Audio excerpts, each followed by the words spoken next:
kenapa Bapak dimintai hadir oleh penyidik terkait dengan Harun Masiku. Itu Membawa apa Pak? Itu berkas apa Pak? bawa dokumen lah.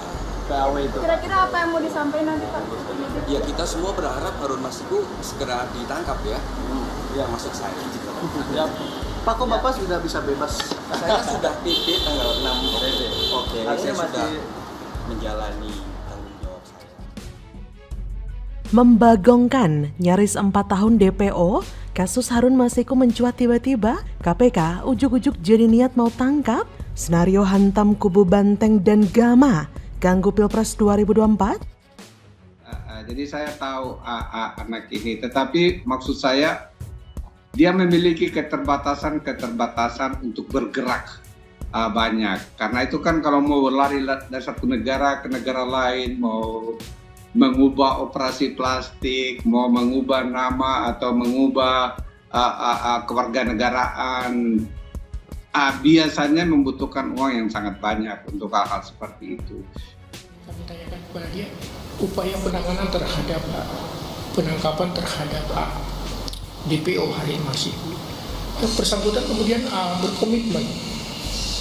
Karenanya kemudian beliau meminta kepada kami untuk melakukan semacam pembaharuan terhadap surat tugas dalam kaitannya dengan upaya pencarian terhadap Harun Masiku. Halo, selamat datang di channel Redaksi Jurnal. Hingga kini status Harun Masiku masih menjadi buronan KPK forever. Teka-teki keberadaan Harun Masiku sulit terpecahkan. Sekalipun red notice sudah diterbitkan di 194 negara anggota National Central Bureau atau NCB Interpol. Dan tiba-tiba, tak ada angin tak ada hujan, KPK menyatakan akan menangkap segera ekspolitisi PDIP Harun Masiku. Terkait perkara Harun Masiku turut mengundang sejumlah mantan petinggi KPK, seperti datang dari mantan penyidik KPK Yudi Purnomo Harahap yang merasa optimistis ekspolitisi PDIP Harun Masiku bisa segera ditangkap oleh KPK. Keyakinan itu diungkapkan Yudi setelah KPK menjadwalkan pemeriksaan kepada ex-komisioner KPU Wahyu Setiawan yang turut terlibat dalam kasus Harun Masiku. Kata Yudi, seperti dikutip dari suara.com, KPK sudah mulai menemukan kotak Pandora dengan cara melakukan pemeriksaan terhadap Wahyu Setiawan, ex-komisioner KPU yang ternyata sudah bebas bersyarat. Menurut Yudi, pemeriksaan Wahyu Setiawan tentu akan fokus mengenai keberadaan Harun Masiku ataupun mencari petunjuk lain dari keterangan Wahyu Setiawan yang bisa digunakan oleh penyidik untuk mencari keberadaan Harun Masiku. Yudi berkata, buktinya Wahyu Setiawan sebagai penerima uang suap sudah bebas bersyarat, padahal hukumannya 7 tahun penjara. Sementara Harun Masiku sebagai pemberi tentu lebih rendah karena maksimal ancamannya penjara hanya 5 tahun saja. Yudi mengatakan bahwa sudah tepat Ketua KPK sementara Nawawi Pomolango memprioritaskan penangkapan Harun Masiku sebagai upaya dalam meningkatkan kembali kepercayaan masyarakat kepada KPK setelah menurun akibat Ketua KPK nonaktif Firly Bahuri menjadi tersangka dalam kasus korupsi. Yudi percaya bahwa segenap penyidik dan pegawai KPK lain yang turut dalam pengejaran Harun Masiku akan bekerja totalitas untuk menemukan tempat persembunyian Harun Masiku dan menangkapnya, serta mengungkapkan siapa pihak-pihak yang selama ini terlibat dalam menyembunyikannya. Ia berkata, sebab sudah hampir 4 tahun Harun Masiku buron, tentu dia membutuhkan logistik, uang, dan tempat tinggal semasa pelarian itu. Dorongan agar KPK segera menangkap Harun Masiku pun digulirkan oleh Wahyu Setiawan setelah dirinya bebas dari penjara. Hal itu disampaikan Wahyu di saat dirinya dipanggil KPK untuk diperiksa sebagai saksi atas kasus Harun Masiku. Wahyu berharap agar Harun Masiku segera ditangkap KPK agar dapat segera diadili. Ia mengaku dapat memenuhi panggilan penyidik KPK karena dinyatakan telah bebas bersyarat sejak 6 Oktober 2023. Harun Masiku ditetapkan sebagai DPO atau Daftar Pencarian Orang sejak 17 Januari 2020 dalam perkara dugaan pemberian hadiah atau janji kepada penyelenggara negara terkait dengan penetapan calon anggota DPR RI terpilih periode 2019-2024 di Komisi Pemilihan Umum. Ketua KPK sementara Nawawi Pomolango mengatakan pencarian dan penangkapan Harun Masiku yang ditetapkan sebagai DPO sejak 17 Januari 2020 menjadi salah satu prioritas dari lembaga anti rasuah itu. Ia berkata, semua perkara yang masih dan berstatus seperti itu DPO seperti Harun Masiku menjadi prioritas KPK. Hal itu disampaikan Nawawi usai melakukan pengucapan sumpah jabatan sebagai Ketua KPK sementara di hadapan Presiden Joko Widodo di Istana Negara, Jakarta. Apakah ini sebuah kebetulan? Ataukah memang ada senario di balik kebulatan tekad KPK yang tiba-tiba alias ujuk-ujuk menyatakan segera menangkap Harun Masiku? Karena bukan kebetulan jika yang bersangkutan ini kan terkait dengan PDIP yang notabene sedang mengusung Ganjar Mahfud di Pilpres 2024. Jangan-jangan ada narasi yang bakal digaungkan untuk membuat jelek nama PDIP dan Ganjar Mahfud. Jadi, bagaimana menurut Anda?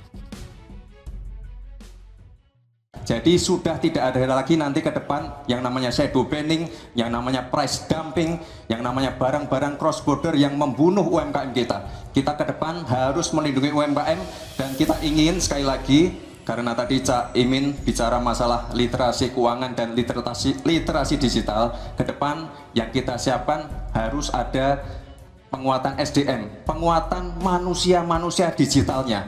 Karena itu kita ingin anak-anak muda untuk ikut andil dalam hilirisasi digital yang akan kita canangkan sebentar lagi. Disitulah Prof. Mahfud menjelaskan pentingnya penegakan hukum, birokrasi yang tidak menjelimet. Oke. Itu jelas. Jadi, Jadi kalau yang disampaikan oleh Cawapres 02, maaf tuh ya. Oke. Itu lebih pada kalau saya berpantun tuh jaka sembung bawa pacul, gak nyambung Samsul. Pakar siber bingung soal hilirisasi digital ala Gibran? Oh, jadi ngawur asal viral. Media asing Al Jazeera beri komentar memalukan. Julukan Nepo Baby permalukan Jokowi. Kita lihat sampai tanggal 23, SJIE, hanya pada SJIE saja, itu perbincangan terhadap Pak Gibran menuai sentimen negatif yang cukup tinggi. Bahkan sebenarnya ketika kita berbicara, lepaskan SJIE ini, kita berbicara tentang Pak Gibran saja, sentimen negatif pada Pak Gibran itu kemudian berbalik, sentimen positif pada Pak Gibran itu berbalik pada tanggal 23 menjadi cukup signifikan ya. Dia memang mengerti substansi, maka dia akan menjelaskan secara lugas tentang SJIE bukan SGIE. Jadi artinya memang tidak memahami substansi Mas Gibran. Tapi apakah memahami substansi itu menjadi penting? Untuk level saat ini memang yang dipentingkan buat Mas Gibran adalah show aja. Dan itu berhasil membuat sentimen ketidakpercayaan publik yang tadinya menyangka dia tidak bisa debat, dia bisa debat. Inilah adalah taktiknya Gibran. Halo, selamat datang di channel Redaksi Jurnal. Beberapa pengamat kebingungan soal hilirisasi digital yang dijanjikan Cawapres nomor urut 2, Gibran Rakabuming Raka, pada saat debat Cawapres Jumat 22 Desember lalu. Kebingungan bahkan dialami oleh pakar ekonomi digital, salah satunya Direktur Ekonomi Digital Center of Economic and Law Studies, Selyos Nailul Huda. Sebagai pengamat ekonomi digital, Nailul mengaku heran dengan istilah hilirisasi digital ala Gibran. Ia juga secara jujur mengaku tidak mengerti maksud dari hilirisasi digital yang dikatakan oleh putra sulung Presiden Jokowi tersebut. Ia menyebut hilirisasi digital yang disampaikan Gibran tidaklah jelas dan tidak terarah. Hilirisasi digital menurutnya kemungkinan hanya diucapkan Gibran untuk kepentingan kampanye semata. Nailul menjelaskan, hilirisasi biasanya proses pengolahan bahan baku atau raw material menjadi barang yang memiliki nilai tambah tinggi. Nah, kalau soal hilirisasi digital, tidak diketahui apa yang mau disasar, teknologinya kah, manusianya kah, atau apanya. Hal serupa juga diungkapkan Direktur Eksekutif Center of Economic Law Studies, Selyos Bima Yudhistira. Bima mengatakan hilirisasi yang disampaikan Gibran rancu karena digital merupakan jasa, bukan barang industri atau komoditas. Padahal, terminologi hilirisasi menurut Bima biasanya melekat pada penciptaan nilai tambah pada sektor berbasis komoditas atau industri.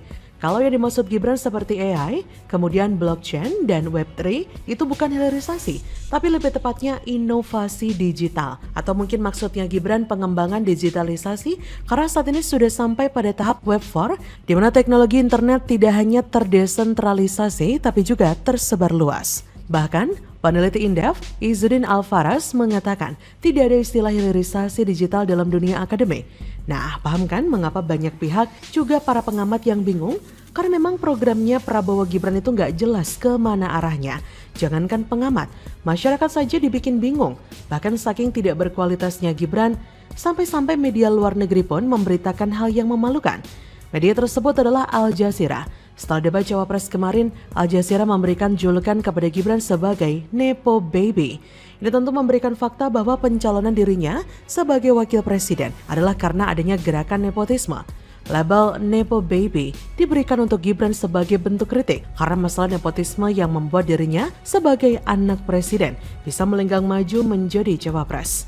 Al Jazeera pun menyoroti pencalonan Gibran sejak bulan Oktober, di mana banyak kontroversi yang akhirnya menimbulkan tuduhan Nepo Baby dan politik dinasti yang dibangun Presiden Jokowi. Tanpa pengalaman politik selain 2 tahun menjabat sebagai wali kota Surakarta, Gibran dituding mengikuti jejak sang ayah yang menjabat sebagai wali kota Surakarta dulunya dan tidak memiliki bonafit dibandingkan kandidat pesaingnya. Pencalonan Gibran difasilitasi oleh keputusan kontroversial dari MK pada bulan Oktober yang melonggarkan persyaratan usia minimum untuk capres-cawapres. Meski pengadilan pada prinsipnya menjunjung batas usia minimal 40 tahun, para hakim membuat pengecualian yang memperbolehkan pejabat yang berusia minimal 35 tahun untuk mencalonkan diri jika mereka sebelumnya terpilih untuk menjabat, memungkinkan Gibran menjadi pasangan dari Menhan Prabowo menjelang pemilu 14 Februari nanti. Keputusan tersebut menimbulkan kontroversi di Indonesia karena Ketua Mahkamah Konstitusi saat itu adalah Anwar Usman yang merupakan saudara ipar dari Joko Widodo. Jadi sudah tahu kan mengapa Gibran sangat tidak pantas menjadi seorang pemimpin? Bagaimana menurut Anda?